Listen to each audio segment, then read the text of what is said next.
de las palabras que más aparece cuando hablamos del fenómeno empezado o que quedó al descubierto a partir del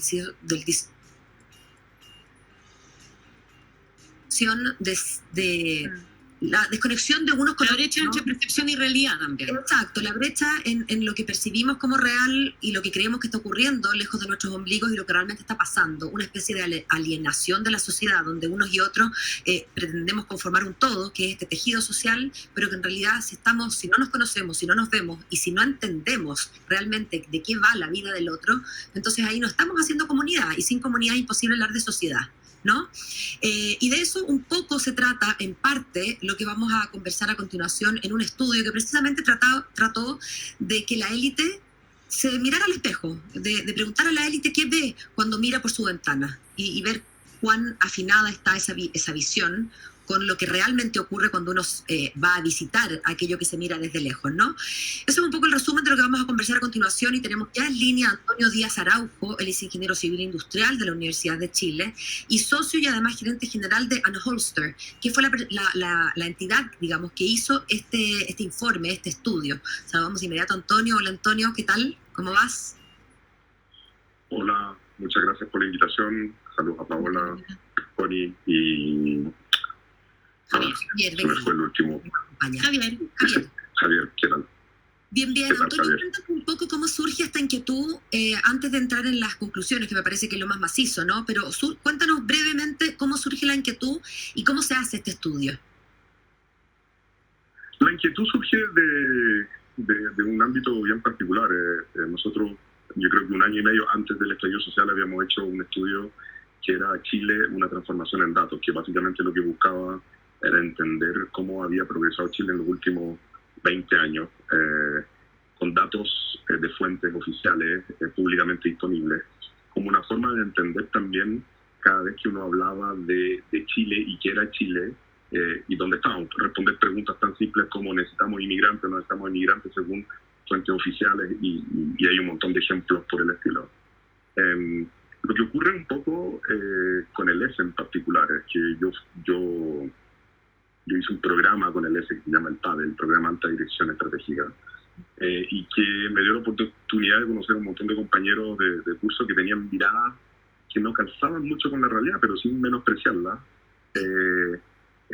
Con los profesores del ESE sentimos, en particular con Alfredo, sentimos en un momento determinado que sería interesante haber hecho contrastar la realidad versus la percepción de las personas.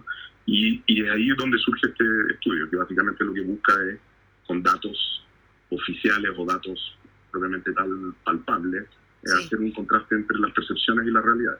Y en resumen, Antonio Díaz, ¿cómo podrías decir tú lo que se encontró? Yo leyendo lo que tengo frente a mí, me quedo con la sensación de que las élites realmente no conocen Chile, de que creen que este es un país de clase media, donde lo que ellos definen o lo que ellos perciben como clase media es algo muy distinto de lo que se vive en las casas que no son de ellos. Una mirada completamente ignorante, y lo digo sin una calificación ética, digamos, sino que después podemos hablar de si tiene una dimensión ética, pero mi descripción es meramente factual. No tienen idea de lo que pasa fuera de sus casas. ¿Es algo así? ¿Es tan brutal como eso? Yo iría a un punto esencial. Cuando nosotros hicimos la encuesta y vimos los resultados, todos nos sorprendimos. Por lo tanto, la sorpresa de ustedes también es nuestra. Y eso que nosotros estamos dedicados al mundo de los datos hace más de 20 años. Sí. Pero creo que hay un montón de oportunidades en el estudio. Yo creo que sí hay una desconexión, pero hay una desconexión porque también hay algo que nos une, que es el consumo. Si ustedes miran, en los puntos donde hay menos diferencias son el consumo, porque el consumo es como más palpable que las otras dimensiones que preguntamos. Pero sí hay una tremenda diferencia entre lo que uno cree que es clase media, entre lo que uno cree que es cómo viven los chilenos, pero también creo que hay un desconocimiento, como tú dices, respecto de todos, no solo de la élite, respecto de lo que son las comunas dormitorios de Chile, como La Pintana, y que efectivamente personas que duermen allá y vienen a trabajar al sector central, sector oriente de Santiago, no tienen las mismas infraestructuras que tiene el sector oriente de la capital, por ejemplo.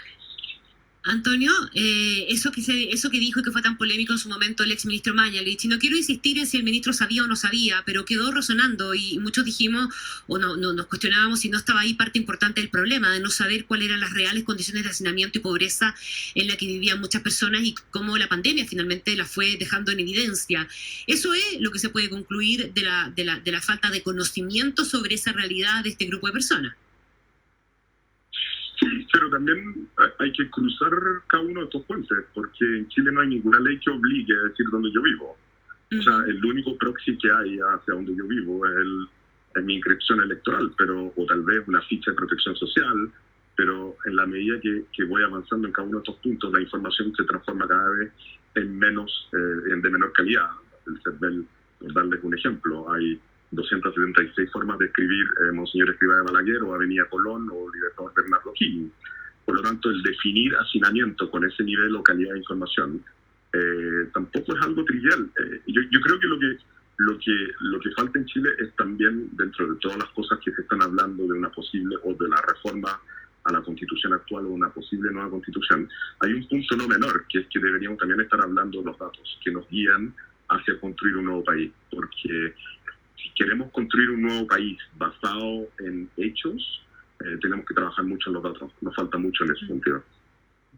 Y si tú, que trabajas en datos hace tanto tiempo, tuvieras que decir, estos son para mí los 3 o los 5, no sé, punto el número, principales datos que no estamos teniendo en consideración y no deberíamos obviar bajo ninguna circunstancia, ¿cuáles son? Yo creo que el primero es el tema de la residencia. Yo creo que ningún país desarrollado, por lo menos en los que yo he vivido, de chico viví en Francia, de adulto viví en Estados Unidos,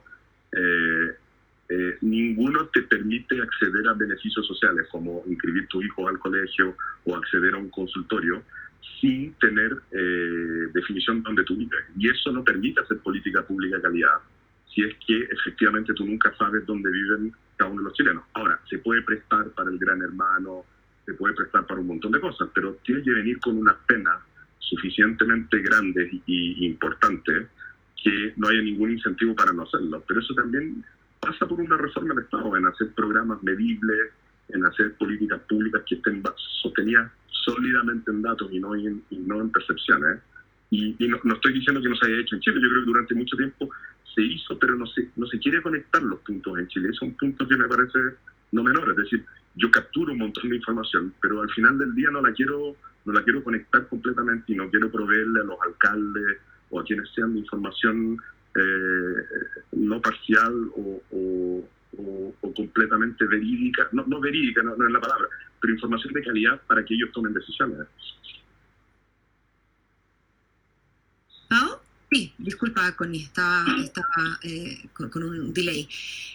¿Cómo se mejora esto? ¿Qué se hace? Porque ustedes se sorprenden, nosotros nos sorprendimos, lo decía tú al principio, Antonio Díaz Araujo, pero ¿cómo se construye sociedad o cómo volvemos a hacer más tupido este tejido social, en que en el fondo el tejido social lo percibo yo como aquellos hilos invisibles que van desde ti hasta mí y a mí hacia el resto y el resto? ¿Cómo nos vamos enredando? Puras personas que somos individuos, sin duda, o familias, que son pequeños núcleos y que existen con separación, digamos, de aquello que los rodea, pero para estar en comunidad, para estar en sociedad, para estar en un país, existen estos hilos invisibles y que cuando se debilitan, creo, estamos donde estamos. ¿Cómo se vuelve a recomponer eso? Entiendo que es una pregunta cuya respuesta nos hablará de algo de un proceso, no de una solución, ¿verdad? No de una solución mágica. Pero ¿cómo se empieza? O sea, y además considerando mi área de expertise, que no es cómo solucionamos esto, les doy una aproximación de lo que yo me acuerdo, por lo menos haber vivido en otras partes. Yo creo que, y puede no ser muy popular lo que voy a decir, pero el servicio civil obligatorio, un servicio militar obligatorio en que se obligue unos a vernos las caras unos a otros, yo creo que es un punto de partida no menor. No sé si un servicio militar propiamente tal, pero en muchos países como Francia se ha cambiado el servicio militar por un servicio cívico obligatorio, pero de cierta forma nos obliga a mezclarnos. Yo creo que hay un tema en la planificación de la ciudad que es no menor, es decir, si vamos a estar viviendo en una ciudad tan segregada como la que vivimos hoy en día, es difícil vernos las caras y efectivamente ver qué funciona y qué no funciona. Y finalmente, yo creo que insisto en lo de los datos. Si yo pregunto hoy día, por ejemplo, la cantidad de veredas que tiene Ñuñoa y lo quiero comparar con la cantidad de kilómetros construidos, metros cuadrados construidos de veredas en La Pintana no es una información fácil de obtener. Por lo tanto, cuando empezamos a ver esta parte de lo que es la sociedad o medir efectivamente que personas que vengan a trabajar desde La Pintana a Providencia ven un mundo completamente distinto, yo creo que el no tener los datos para efectivamente contrastarlos es parte del problema, porque entramos dentro de una parte de la política que no es medible. Y eso le corresponde al Estado, ¿no?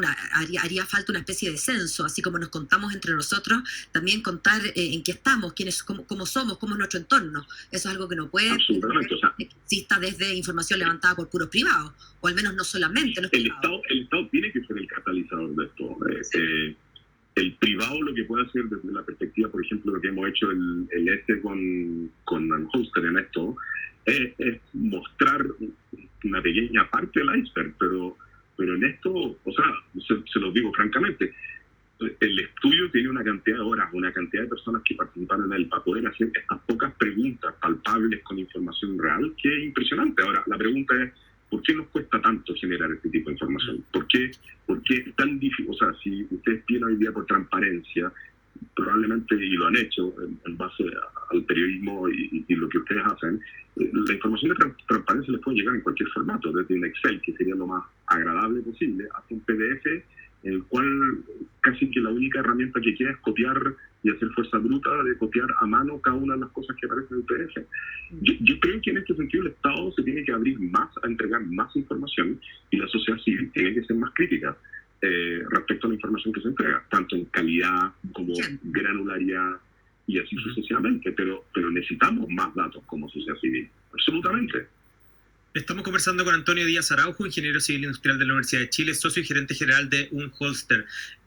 Antonio, me gustaría preguntarte sobre la voluntad en general. Creo que este estudio que ustedes hicieron es un súper buen avance, un súper buen paso para que la élite también se dé cuenta cuál es la realidad del país. Pero me gustaría preguntar cuál es tu percepción con respecto a la voluntad de querer hacerlo. ¿Tú crees que la élite efectivamente quiere ver cómo vive realmente el chileno medio o el chileno de condiciones económicas más bajas?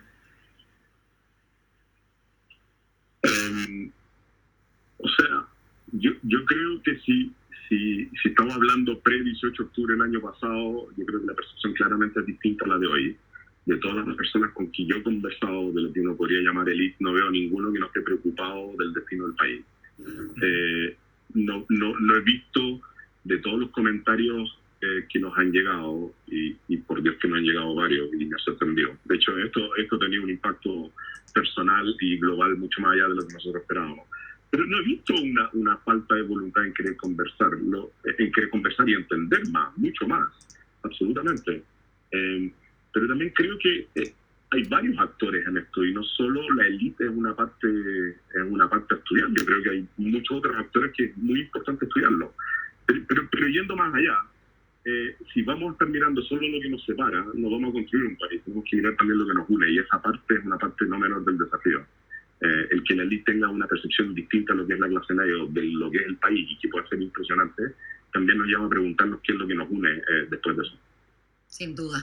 Antonio Díaz Araujo, ingeniero civil de la Chile y además socio y gerente general de Holster, ha sido una conversación súper interesante, y me quedo con eso, probablemente con las dos cosas, con la necesidad de enfocarnos también en aquello que nos une, pero sobre todo la necesidad de conocernos un poco más y de mirarnos al espejo. Nunca es fácil el ejercicio de mirarse al espejo para nadie, pero es necesario. Muchas gracias por tu tiempo, que esté muy bien. Chao, chao. Muchas gracias a ustedes, que estén muy bien. Hasta luego. Chao.